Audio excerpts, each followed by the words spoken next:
അളിയാ അതാണ് അളിയാ കൊച്ചി. അത് തന്നെ അളിയാ. എന്നാ പോയി സംസാരിച്ചിട്ട് അളിയാ. അളിയ എനിക്ക് ചെറിയൊരു പേടി. കൊലക്കൊറ്റൊന്നും ചെയ്തില്ലല്ലേ? മാട്രിമോണി പ്രൊഫൈലിൽ ജോലിയിൽ ചെറിയൊരു വ്യത്യാസം. ചെറുതാ? ചെറുതായിട്ടൊരു വലുത്. നിന്റെ ഐഡിയ പ്രൊഫൈലിൽ ബിസിനസ് ആൻഡ് എക്സ്പോർട്ടിംഗ് നാളെ തെണ്ടി കൊടുത്തേക്കുന്നത്. അപ്പൊ അതങ്ങനെ കണ്ട് ഇഷ്ടപ്പെട്ട ഒന്നായിരിക്കും.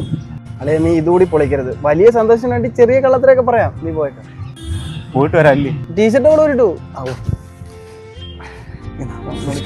പോയിട്ട്. ഹായ് സോന. ഹായ്, ഞാൻ കുറെ നേരമായിട്ട് വെയിറ്റ് ചെയ്യാൻ തുടങ്ങിയിട്ട്. സോറി, കുറച്ച് തിരക്കായി പോയി. ഓ, ബിസിനസ് തിരക്കായിരിക്കുമല്ലേ? ഞാൻ പ്രൊഫൈലിൽ കണ്ടായിരുന്നു. എന്ത് ബിസിനസ്സാ ചെയ്യുന്നത്? ബിസിനസ് എന്ന് പറയുമ്പോൾ കച്ചവടമാണല്ലോ. ഈ കച്ചവടത്തിന് വേണ്ടിയിട്ടാണല്ലോ ബിസിനസ് ചെയ്യുന്നത്. അപ്പൊ ബിസിനസ് ഒരു കച്ചവടമാണല്ലോ. Okay, cool. ആക്ച്വലി നിങ്ങളുടെ ബിസിനസ് മാൻ ആയതുകൊണ്ടല്ല കേട്ടോ ഞാൻ മീറ്റ് ചെയ്യാന്ന് പറഞ്ഞത്. എന്റെ പാർട്ണർ ഭയങ്കര ജെന്യുവൻ ആയിരിക്കണം. എന്നോട് കള്ളം പറയാൻ പാടില്ല. അപ്പൊ നമ്മൾ നേരിട്ട് കണ്ട് മനസ്സിലാക്കിയാൽ മാത്രമല്ലേ എനിക്കത് അറിയാൻ പറ്റൂ. വലിയ സന്തോഷങ്ങൾക്ക് വേണ്ടി ചെറിയ കള്ളത്തിലൊക്കെ പറയാൻ കുട്ടി ഇല്ലേ? നോ, ചെറുതാണെങ്കിലും വലുതാണെങ്കിലും കള്ളം തന്നെയാ. അങ്ങനെ കള്ളത്തിനും പറഞ്ഞ സന്തോഷമൊന്നും എനിക്ക് വേണ്ട. സോറി സോന, ഞാൻ സോനയ്ക്ക് പറ്റിയ ഒരാളല്ല. അതെന്താ? ഞാൻ കള്ളത്തരം പറഞ്ഞ. ആക്ച്വലി ഞാൻ ബിസിനസ് മാനൊന്നുമല്ല.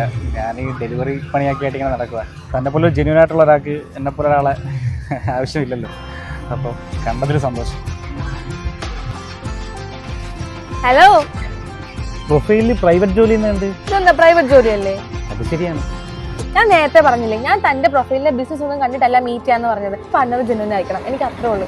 പിന്നെ എല്ലാ ജോലിക്കും അതിൻ്റെതായ മാന്യതയുണ്ട്. അതിന്റെ ഹൈറ്റ് ആക്കി വെക്കേണ്ട ആവശ്യമില്ല. സോറി. അതെ, വലിയ സന്തോഷങ്ങൾക്ക് ചെറിയ കള്ളത്തിലൊക്കെ പറയാം. അതിനർത്ഥം വിളിക്കാം.